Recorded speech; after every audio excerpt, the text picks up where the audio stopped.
Powered by Jim Hudson Automotive Group.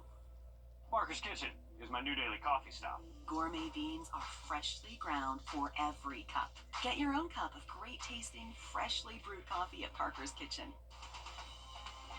Live from Augusta, you're watching News 12 at 6 o'clock. Well, it's a road many of you travel daily, and it's been under construction since 2021. Tonight, we're checking in on the Furys Ferry road construction and when it could wrap up. Good evening, and thanks for joining us. I'm Wrdw. And I'm Zaina Halliburton. Before we get to that, we're tossing things over to your First Alert Chief Meteorologist, Riley Hale, for a look at this gloomy forecast. Yeah, it is not very good weather out there, Riley. It's just going to be really cold tomorrow as well for us. Very cold outlook for the next couple of days, guys. We're going to keep our temperatures well below average, not only for us, but really 2/3 of the entire U.S. is going to be below average, all thanks to this very cold dome of high pressure that's moving across the central plains. That's going to be just continuing eastward across the eastern U.S. and going to bring us that cold air at least through Friday. Here's a current look at our radar closer to home. We saw some showers, mainly south of the interstate.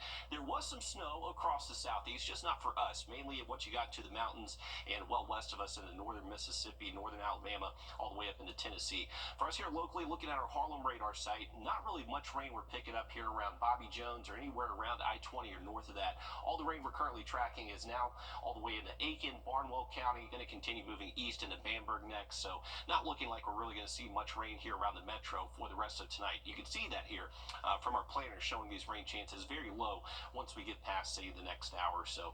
Now, the big story is going to be the cold air around. Right now, we currently feel like 33 degrees, but it feels like 20 over in Huntsville. Take a look at this. Once we get towards tomorrow morning, we'll likely feel like 30 here in Augusta, but take a look at Atlanta. They could be as cold as 10. That cold air continues to move towards us as we head into Friday. Have a full look at that forecast coming up. Thanks, Riley. Drivers have been dealing with construction on Furys Ferry Road since 2021. The last time we checked in with the engineering department, they told us to expect the project to be finished in 2026. But they did say the project is 75 to 80% complete. Your Hallie Turner joins us live from Furys Ferry Road now. Hallie, what's the latest on this massive project? Well, construction projects like this affect a lot of people, and not just the ones who live in Columbia County. Priscilla Riley drives Furys Ferry Road every day. Oh, I feel like I live in LA. My friends who live in the West Coast, we talk about traffic, and I'm like, oh yeah, our commute's normal to me. Timing is everything for her family. And I have to be very intentional on my timeline when it comes to leaving in the morning to get her to school and then turn around and actually cross back over to get downtown, or especially the afternoons. Columbia County Engineering Services Director Kyle Titus says with a project of this size, there's a lot more happening than what you see from the driver's seat. To date, the utility relocations have been the bulk of the work, and that's substantially completed. They're doing a lot of base installations, so putting on rock, putting on the first course of asphalt, storm drainage, they're switching lanes. So that's where we are now. And some sections are farther along than others. The big lift in the immediate is going to be switching lanes at Southern Pines Drive. There's a big culvert right there, Reed Creek. So they're scheduling and planning that now. We will likely have to shut down Southern Pines Drive for a weekend. But with 75% of the project complete, Titus says the end is in sight. It's going to flow really well when it's done, and it has been inconvenient for most of the travelers along that corridor, but it's going to really cut loose when it's done. It's all about perspective for those like Riley who see this every day. It's a short-term inconvenience, right, for a long-term goal, right, to grow the right way. Well, right now, workers are finishing up the bulk of Furys Ferry, and next up is the roundabout at Hardy McManus Road, with the entire project wrapping up mid to next summer. So if you want to know why this 4-year project is turning into 5, well, rainy days like today are your answer. I think a lot of drivers out there ready for these projects to wrap up, but you know what they say, when one ends, another one starts, just like Hallie mentioned there. So you got to look out for the next one, apparently. That's true. And again, we have to get through this now, but once it's all complete, I think a lot of us will be happy that they did this. We just have to wait for the finish line. Thanks for following it, Hallie. The Richmond County school system has voted 9-1 to opt out of the homestead exemption law, otherwise known as House Bill 581. The law was approved by you, the voter, in November's presidential election, but it allows counties to hold 3 public hearings, then decide whether to opt out of the law. Every county in Georgia has until March 1st to make their decision. Despite the deadline around the corner, the Richmond County school system's decision is only the second one in our area so far. Last week, the Columbia County school system also voted to opt out. Augusta commissioners were supposed to make their decision yesterday, but said they needed more time to prepare.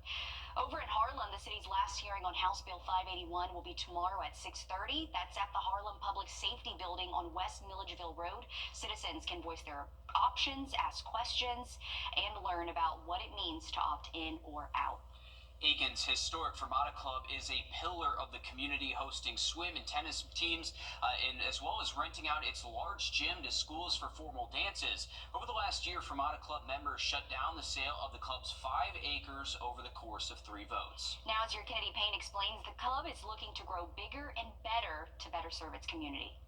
Previously set to be sold last summer, we were made an offer by a developer and the members considered it, had a couple of votes over the summer. The members decided the process wasn't quite right, so they put a pause on the decision. Voted again in December. Members decided to keep the club, owned by members. And now they're working on improvements. Also were awarded a grant from the State Historic Preservation State Grant Fund in the fall. The grant is for repairs. We did experience a fire in April of 2023. It was an arson. The damage was mostly in that back room, so the building itself was not condemned. We didn't lose our occupancy. And other upgrades. Pool has a beautiful new surface, 6 tennis courts here, one that's been recently resurfaced, and we're working on resurfacing more. Susan Aldridge has been a member of the club since she was a kid.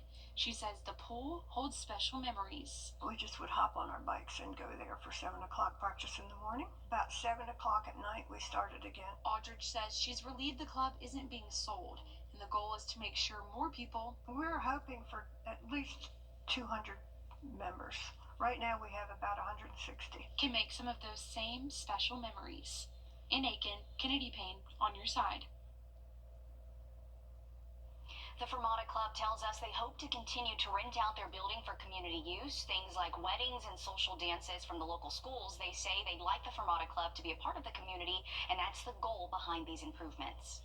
Heads up to parents in Georgia, an updated list is out for the state's lowest performing public schools. Students zoned for these schools could be eligible to receive a $6,500 voucher for a private school education. It's part of the Georgia Promise Scholarship approved by lawmakers last year. The new list includes 42 schools in Richmond County alone. You can check out the full list on our website, wrdw.com. Over in Sardis, the City Hall is about to be closed for construction. Starting Friday, City Hall services will relocate to the City of Sardis Annex Building on Ellison Bridge Road. If you have to go to City Hall for any reason, you must go to the Annex Building. The phone number for City Hall will be the same, as well as operating hours. This will be the norm for about 6 weeks. Still ahead, we have some good news from the Girl Scouts of historic Georgia after Hurricane Helene threatened one of its most beloved programs. We'll have that story for you after the break. And we are looking at cold temperatures sticking around for the next couple of days. Highs only in the 40s again tomorrow, and we'll stick around through Friday. Have a look at the full forecast coming up. Time and Temp, brought to you by your First Alert weather team. It's the coldest time of year in the CSRA. To stay up to date on anything winter weather to severe weather, download our First Alert weather app to get the most accurate forecast in our area. The 3-for-1 Fawns Clothing. The gigantic moving sale extravaganza is going strong at the Interiors Market. We've restocked straight from our warehouse, and now it's your chance to snag incredible deals on our new stunning furniture, home decor, and more. Enjoy incredible discounts of 60 to 90% off every item in the store. You don't want to miss the final few days of this huge moving sale. We are open with special hours this President's Day Monday through Saturday, 10 to 6. Hurry in for the best deals. When dangerous trees throw only the finest in men's clothing. Welcome back, folks. If you are heading out this evening, looks like most of the rain should stay south of the metro and well south of I-20. It continues to move off towards the east. We got some showers impacting central Burke County, so around Waynesboro. Those will continue towards Girard, Sardis as they move east. And right now, Barnwell, Hilda, SRS, you're seeing a good batch of showers. That's going to move into Bamberg County next. Here's a look from our Beach Island cameras. Really been in the clouds all day. This is the first time we've been able to see a few breaks in it. So going to hang on to these cloudy conditions for the rest of tonight, but we'll finally get back some sunshine by tomorrow afternoon. Feel like temperatures at 33, actual temps near 40. Remember, whenever we have cloud cover at night, it's tough to drop our actual temperatures. So I would imagine by the time we get to tomorrow morning, we only drop, I would say, less than 10 degrees. Most likely going to wake up in the low to mid 30s. So getting close to freezing. The thing is that with a little bit of wind tomorrow morning, it's likely going to feel like the 20s. So be prepared for temperatures like that early tomorrow. Afternoon high temps will stay well below average, most likely only into the mid and upper 40s.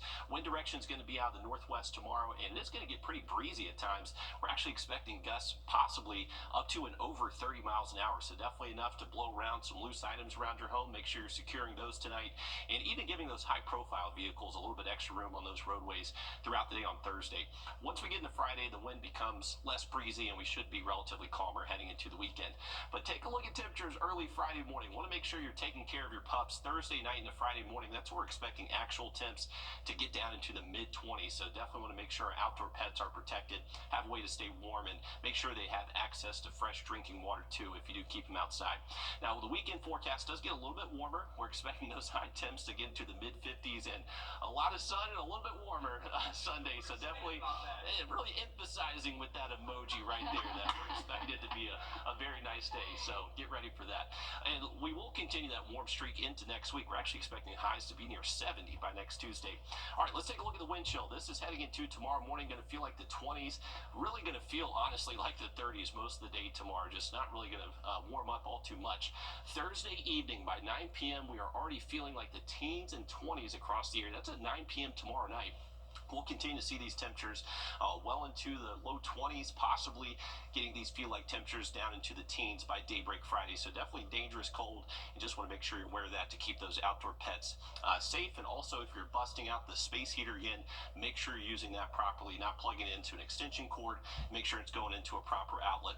We'll hang on to morning temps well below freezing at least through Sunday, but as we head to next week, that's when we start our warming trend and get those morning lows back above freezing. And afternoon highs are going to feel more spring-like as we head towards the middle of next week.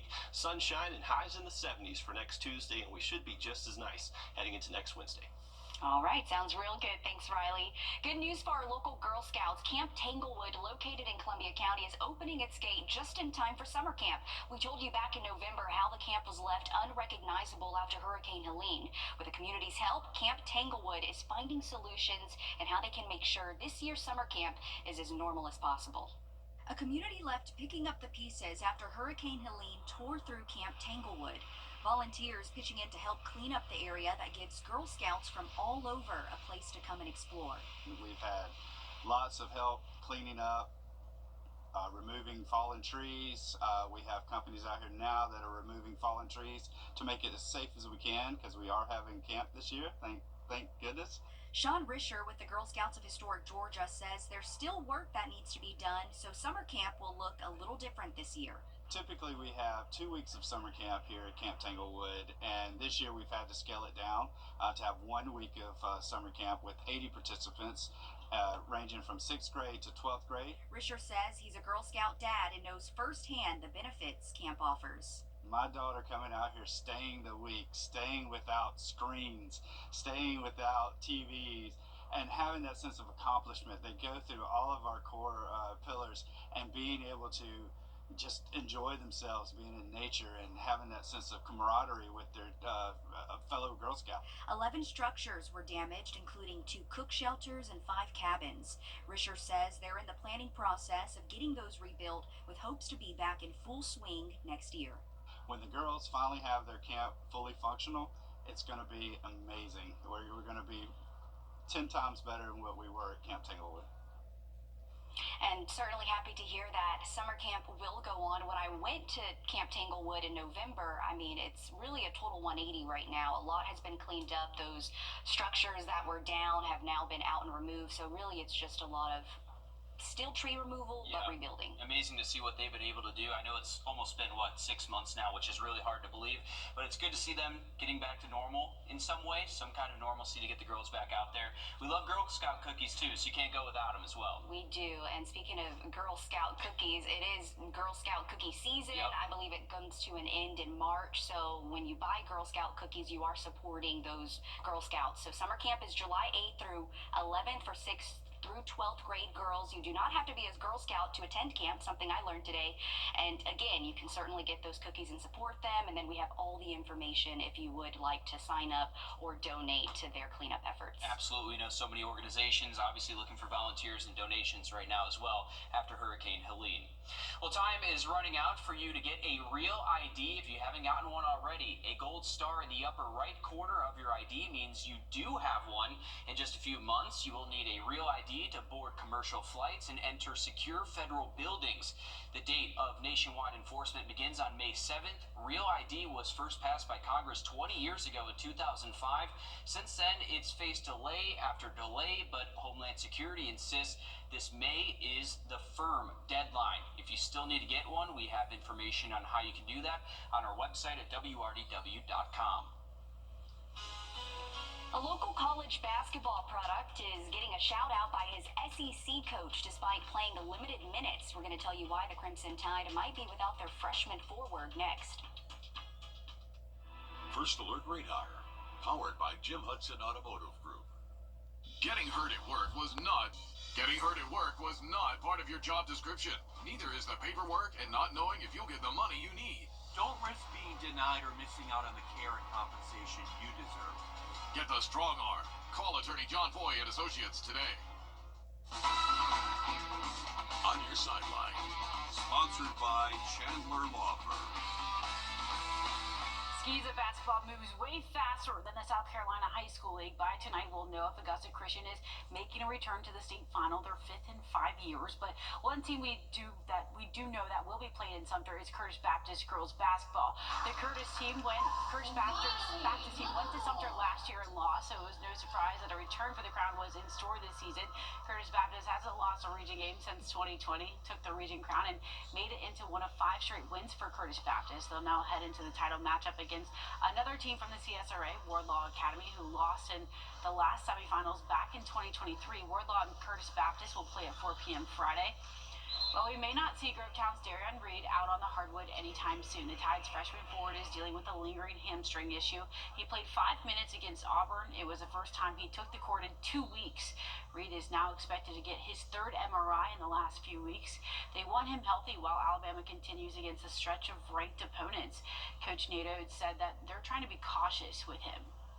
Look, Darian's one of our best positional size athletic defenders, and he's done very good jobs on different guys when he's been healthy throughout the year. It would be great to have him because, like we've said, we've given up career highs to too many guys, and he's a guy that you can put on a 1, 2, 3, 4.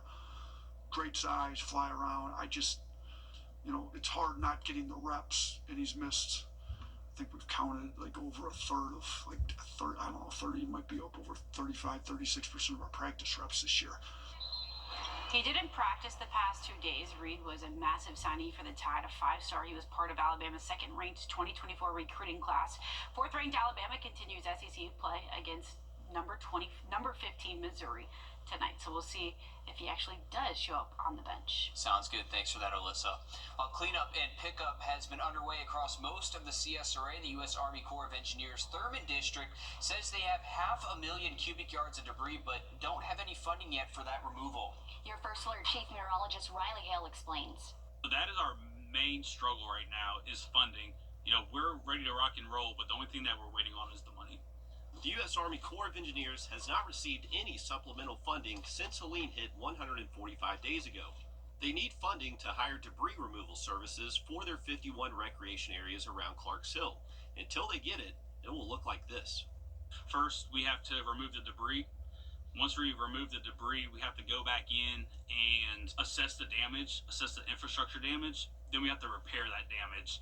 So it's going to be a long process, but we can't get the process started until we receive that funding. Since they're a federal agency, they are not eligible for FEMA relief, but they have reached out to other sources. But the first path is through the Corps of Engineers regular supplemental funding request process that goes up to our headquarters. And the second one is through the Federal Highway Administration's. They have a program, it's called Wrdw for short, but it's basically emergency relief for federally owned roads. We have submitted a funding request to them as well. We are just waiting to hear back at this time. The Corps does not currently have any volunteer opportunities for cleanup, but Waste says there are other ways to help. Do encourage folks, if they want to help, to contact their local officials and let them know their concerns. The Corps has already made a location ready to store debris once they receive funding. So we have a temporary debris reduction and storage site. It's about 20 acres that we've cleared, and that's where we'll take all of our debris, store it, reduce it, and then eventually finally dispose of our debris. Wow, and so the Corps has been able to open 20 of their 51 recreation areas so far, but as you can see, Riley, looking at that video, not a lot has changed since we last showed everyone at home this. It's unbelievable. I mean, even when the video started playing, Riley, I just asked you, I was like, was this now or right after the storm? I took it all today. It was hard to imagine that is still just sitting out there waiting to be picked up. It's crazy, guys, and we're talking about 500,000 cubic yards of debris across all the areas that the U.S. Army Corps of Engineers covers around the Thurman District. So there is a huge amount of cleanup there that they just can't start on because they don't have access to any funding. So it's a big concern, and as Henry mentioned there, the Chief Ranger, he really is encouraging people to reach out to those local legislators to help get the ball rolling on some funding for them. And did you talk to them at all about a funding freeze? We know the federal government is going through that right now. Does that impact them at all right now? You know, I did ask Chief Ranger Henry Way if they have seen any impact from the changing administration over the last couple of months, and he said no way whatsoever have they seen any changes like that. They've been trying to work on this funding for months now, and they just haven't had any word back. Yeah, that's good news. And, you know, you saw that open field where they're planning to put all of that debris, and I'm sure when they do get that funding, it's going to look a lot different than it does now. Yeah, definitely hoping they can get that situation sorted out. Until then, a lot of our parks and recreation areas around the lake will remain closed. Take a look at our 3-degree guarantee. The wedge really messed it up, folks. Only off by 4, but that is technically not within our 3-degree guarantee, brought to you by Tub Doctor. We will get it tomorrow, though. We'll have a look at that forecast again just after the break. .com. I'm Chip Lewis with 64 Insurance Group. You've probably seen some of our goofy commercials, but I can promise you, we take Medicare very serious. I'd like to prove that to you. Please join me in a live Zoom webinar where I'll break down all aspects of Medicare in a way that's easy to understand. I promise you'll walk away feeling confident and prepared to take the next step on your Medicare journey. The webinar is completely free to join and easy to sign up by visiting our website, u64.com. When you're on the go. All right, remember, for tomorrow, it is going to be pretty breezy. It will start in our western counties first. By daybreak tomorrow, they'll already see gusts close to 20 in places like Sparta, Sandersville. As we head towards midday, everyone starts to see these gusty conditions that will continue through the afternoon, potentially peaking around 30 miles an hour. Cold temps will stick around through Friday, but heading into the weekend, we start to warm up a little bit, but 70s return by next Tuesday. All right, thanks, Riley. We're back on 26 News at 7. And for News 12 at 10 and 11 o'clock. Thanks for watching.